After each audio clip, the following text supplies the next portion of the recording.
Selamat sore teman-teman sekalian. Alhamdulillah kita berjumpa lagi di ujung bulan Ramadan kali ini. Nah, hari ini kita mau bahas satu hal yang cukup krusial juga ya dalam menjaga daya tahan tubuh kita, itu olahraga gitu di masa kita berpuasa. Hari ini hadir di sini ada Dr. Septi, beliau dari Departemen Ilmu Kedokteran Olahraga Fakultas Kedokteran Universitas Indonesia. Terima kasih dok untuk kehadirannya. Jadi dok, mungkin pertanyaan dari teman-teman, gimana ya kita menjaga tubuh tetap fit ya dok selama kita berpuasa, jadi biar kita nggak malas-malasan gitu, kita berenergi. Kira-kira tipsnya gimana nih dok? Ya, izin saya ada sedikit buat slide ya, bisa dilihat mas? Bisa dok. Ya. Oke, jadi kita coba ngomongin dulu ya kan di sebenarnya ya. Sebenarnya kan kalau kita lihat ada beberapa penelitian yang meneliti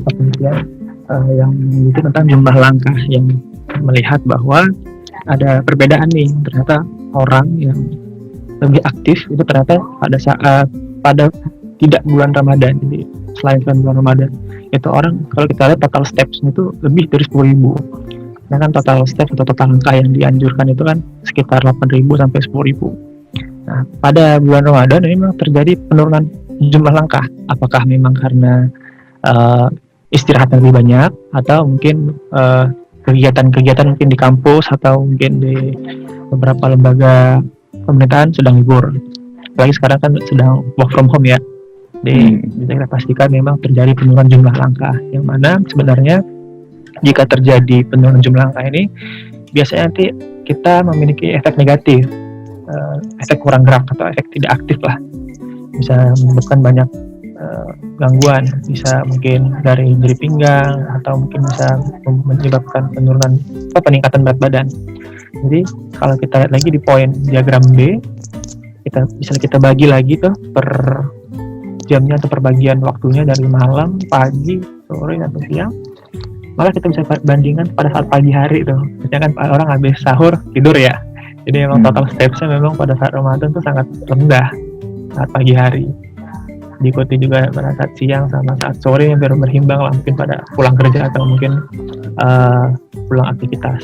Jadi memang masalah pertama yang dihadapi adalah tidak aktifnya orang pada saat bulan puasa, kurang aktif ataupun kurang gerak. Banyak faktor juga kan, mungkin karena puasa lemes mau ngapa-ngapain, terus juga takut haus, takut capek kalau ntar mau latihan atau misalnya mau kerjanya lebih ekstra, masih mikir-mikir. Nah, jadi dari kita sendiri sih mas, dari Perhimpunan Ilmu Kedokteran Olahraga itu membuat rekomendasi untuk aktivitas selama work from home atau selama Ramadan lah kita bilang sih. Kita berbicara pada 1 bulan ini.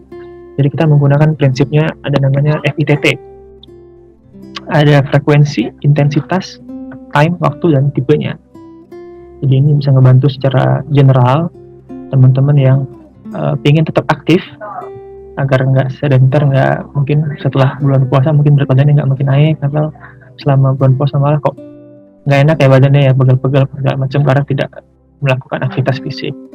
Dari sisi frekuensi bisa kita lihat itu 3-5 kali per minggu. Jadi mungkin bisa dibagi waktunya, bisa 3 kali, bisa 5 kali, tergantung orang-orang yang mungkin sudah terlatih mungkin bisa 5 kali, tapi kalau mungkin yang ingin baru memulai aktif itu bisa coba di 3 kali per minggu. Kemudian dari intensitas kita bagi 3 macam, tapi kita pakai protokol intensitas sedang, ringan, sedang. Bagaimana mengukurnya? Ada 3 macam. Yang pertama pakai heart rate max, terus kita 50-70%, kemudian sama RPE 5-7, dan talk test. Ini indikatornya sudah berbicara dan bernyanyi. Nanti di slide selanjutnya akan saya jelaskan bagaimana melihat ketiga kategori ini. Kemudian waktu. Nah, waktu yang sering menjadi permasalahan nih. Secara guideline-nya, secara anjuran itu sekitar 45-60 menit. Tapi guideline terbaru itu bisa memungkinkan kita untuk membagi mas.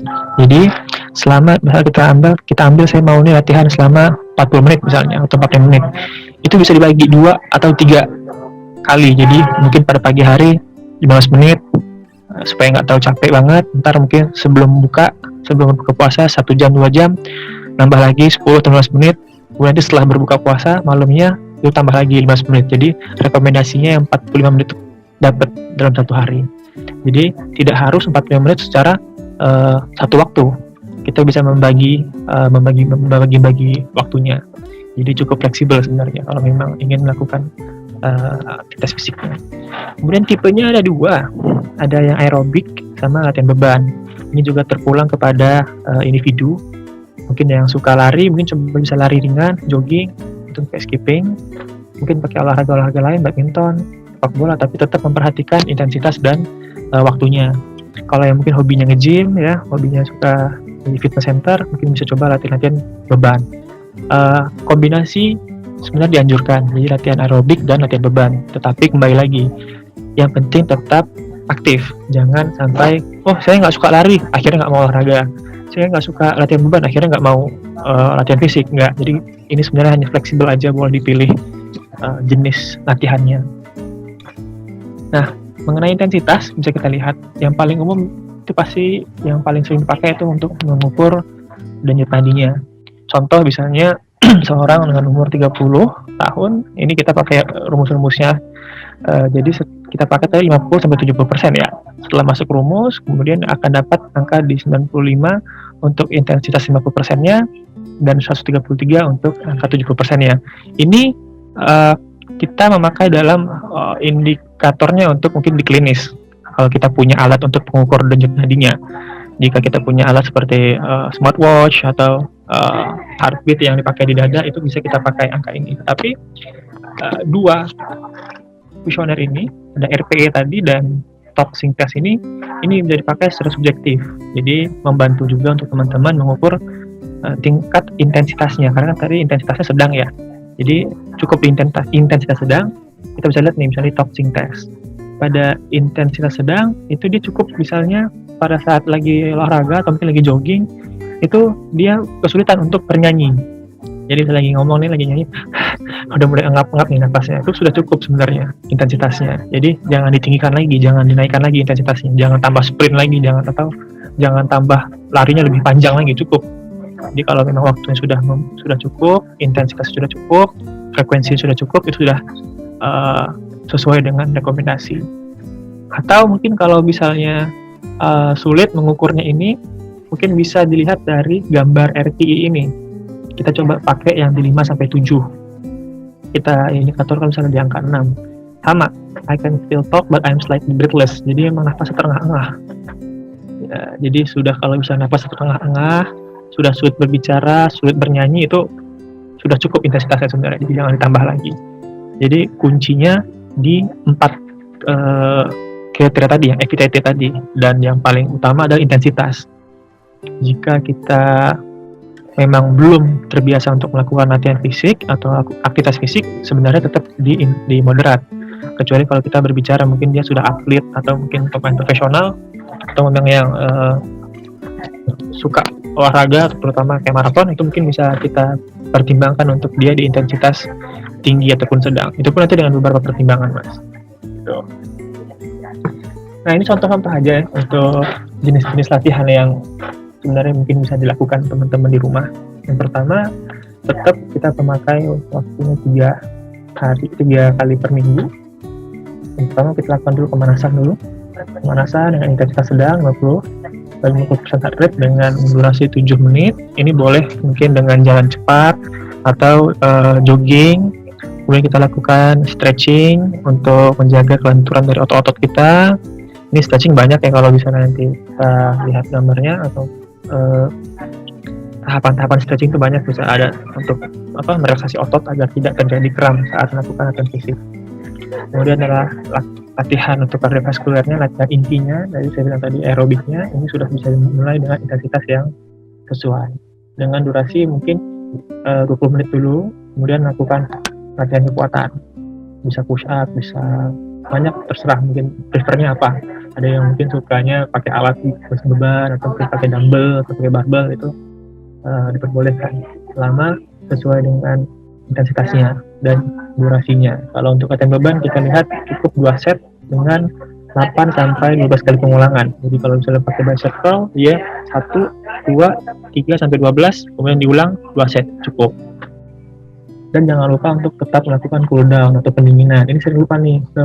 Jadi setelah dia latihan udah lepas, misalnya kalau latihannya dia menunggu buka puasa nih, jadi lupa cool down, akhirnya besoknya pegel-pegel nih badannya karena dia nggak ngelakuin pendinginan. Jadi tetap harus diperhatikan, terutama intensitas begitu. Nah, untuk yang waktu untuk latihan fisik ini paling sering dipertanyakan itu. Jadi sebenarnya kita boleh memilih sebenarnya. Kita membagi 3 ya.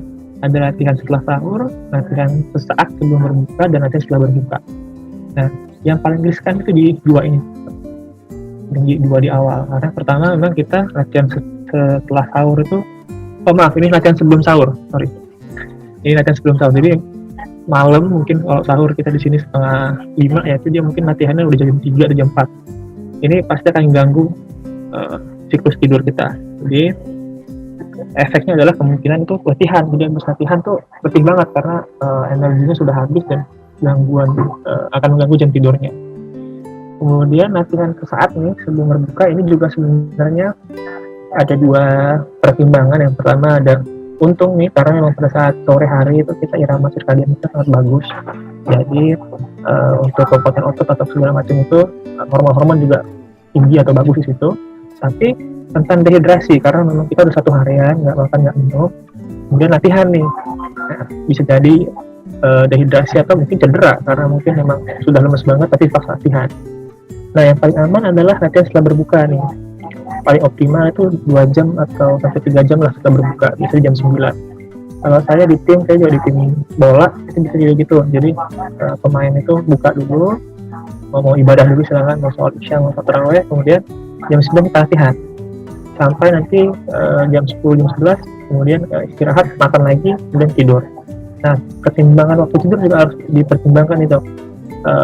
Jangan sampai setelah olahraga atau setelah melakukan latihan fisik langsung tidur. Itu akan mengganggu siklus tidur juga, nanti akhirnya jadinya nggak bisa tidur, rasanya kayak jantungnya debar-debar karena memang baru banget kan olahraga. Jadi usahakan minimal itu 1 jam lah sebelum tidur untuk ada kasih waktu spare gitu. Jadi memang yang paling disarankan adalah latihan setelah berbuka, lebih aman karena sudah terisi cairan, sudah terisi energi dari makanan segala macam, sehingga dapat mencegah dehidrasi ataupun cedera-cedera yang akan terjadi sih dok. Gitu. Ya, mungkin itu sedikit teaser dari saya mungkin dok. Mungkin ada yang ingin didiskusikan mungkin atau gimana? Ya, terima kasih banyak dok. Alhamdulillah sudah lengkap sekali sebenarnya materinya dari dokter. Mungkin sedikit pertanyaan saja dok ya. Tadi masalah bagaimana bentuk latihan. Tadi kan dokter sudah merekomendasikan latihan itu kombinasi antara kardio dan penguatan otot ya dok. Yep. Nah itu apakah sebaiknya setiap kali latihan itu memang kombinasi, ataukah mungkin 3 kali itu 1 hari kita latihan kardio, lalu hari kedua kita latihan penguatan otot, hari ketiga latihan kardio lagi dok? Sebaiknya lebih baik seperti apa tuh? Ya, jadi memang secara prinsipnya dalam 5 hari itu kita membagi nih mas, dok. Jadi hari pertama kita lakukan latihan kardio, latihan aerobik, kemudian kita istirahat, dan hari keduanya kita latihan beban. Kemudian di hari ketiganya kita latihan lagi untuk kardionya sama seperti ini. Jadi tetap ada istirahatnya. Ataupun kalau memang misalnya ingin, atau mungkin yang masih awam banget yang masih ingin mencoba untuk aktivitas fisik, boleh nih digabung nih latihan kardionya, kemudian setelah latihan kardio latihan beban, kemudian akan istirahat 1 hari full, jadi memberikan tubuhnya untuk istirahat, jadi dia nggak pegel-pegel, besoknya juga lebih segar.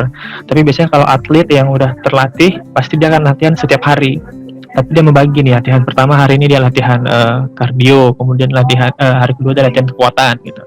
Jadi untuk mungkin kita yang teman-teman mungkin ingin mencoba untuk lebih aktif di bulan puasa ini, boleh nih dicoba dulu, digabung dulu nih.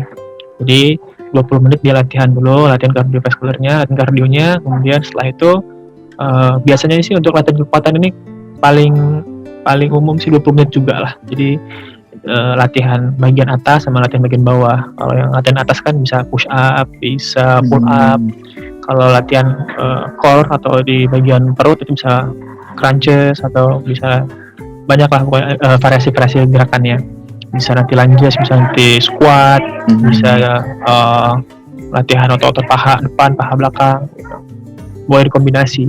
Tapi syaratnya setelah melakukan dua kombinasi ini, besoknya harus istirahat. Gitu. Jadi memberikan waktu untuk recovery juga. Nah, Dok, kemarin ada banyak pertanyaan nih, Dok, karena kan banyak yang memanfaatkan momen puasa ini untuk juga menurunkan berat badan ya, Dok ya. Ada salah satunya yang suka olahraga. Nah, biasanya tuh yang ingin menurunkan berat badan itu kan menggunakan waktu di 1 jam atau 2 jam sebelum berbuka nih, Dok, untuk berolahraga. Nah, itu apakah memang ada hubungannya, Dok, antara waktu sebelum berbuka itu dengan olahraga dan penurunan berat badan? Lalu sebenarnya tanda-tandanya kalau misalnya kita masih puasa gitu, Dok, tanda-tanda dehidrasi yang harus kita perhatikan saat kita berolahraga itu gimana, Dok? Ya, jadi kembali lagi yang memang kalau memang tujuannya ingin menurunkan berat badan, berarti kan kita berbicara secara global. Kalori yang masuk harus minus dibandingkan yang kalori yang keluar. Jadi makannya lebih sedikit, tapi kalori hariannya keluar tetap normal. Jadi memang pertimbangannya adalah yang pertama, kalau kita puasa kan biasanya makan 2 kali ya, cuman sahur sama buka doang. Itu sih sebenarnya sudah cukup jika nggak berlebih. Ditambah lagi kita melakukan latihan fisik atau aktivitas fisik dalam rangka untuk mempertahankan kebugaran agar nggak cepet capek, agar nggak cepet ngantuk segala macam. Latihannya untuk waktunya sama prinsipnya, tinggal mengatur saja. Kalau misalnya pingin intensitas tinggi, misalnya pingin latihannya nggak keganggu, pingin latihan yang mungkin bareng teman atau anggap kita bilang mau futsal misalnya gitu. Nah, yang rame-rame yang memang butuh waktunya 1 jam 2 jam, terus juga pingin intensitas tinggi, jadi dipilihkan waktunya yang setelah berbuka agar tetap aman. Namun kalau misalnya udah pingin istilahnya kayak breaking sweat saja deh, cuma pingin cari keringat aja, atau coba intensitas rendah, yang penting nggak diem, nggak duduk aja, boleh dicoba sebelum berbuka. Jadi 1 jam atau setengah jam sebelum berbuka tuh dicoba dulu latihan ringan aja 10-15 menit, kemudian ada istirahatnya dan bisa langsung berbuka, lebih aman. Jadi kalaupun yang tadinya mungkin glukosanya sudah habis, bisa langsung direfill saat berbuka. Jadi tetap aman sebenarnya, tinggal dipilih intensitasnya saja, kemudian waktunya, dan jenis latihannya mau apa sebenarnya. Itu sih, Dok. Kalau itu, Dok, tadi tanda-tanda dehidrasi yang kita harus perhatikan ya, Dok, kalau misalnya kita berolahraga gimana? Ya, yang paling pertama yang udah sering kita rasain paling haus. Itu kalau memang hausnya sudah mulai haus, harus sudah mulai aware, sudah mulai wanti-wanti, ini tanda-tanda dehidrasi. Kemudian juga pusing, mual, sudah mulai pusing berputar, silakan kalau misalnya lagi melakukan latihan fisik atau aktivitas fisik, silakan stop dulu dan jangan dipaksa. Apalagi kalau yang dia sebelum berbuka kan, berarti memang harus nunggu berbuka banget nih. Tapi kalau misalnya setelah berbuka, lebih aman. Kita bisa tetap refill cairan kan, kita nggak ada batasan. Jadi memang paling utama sih haus sama ya tadi tenggorokan rasa kering, rasa mual, rasa kayak pusing, itu sudah menandakan tanda-tanda awal dehidrasi sih. Baik, Dok, kalau gitu sudah cukup ngobrol-ngobrol. Terima kasih banyak ya, Dok, untuk materinya di sore ini. Insya Allah bermanfaat untuk teman-teman. Ya, Dok, mungkin saya tutup dulu ya, Dok, untuk sesi sore ini. Terima kasih, Dr. Septi. Assalamualaikum warahmatullahi wabarakatuh. Waalaikumsalam.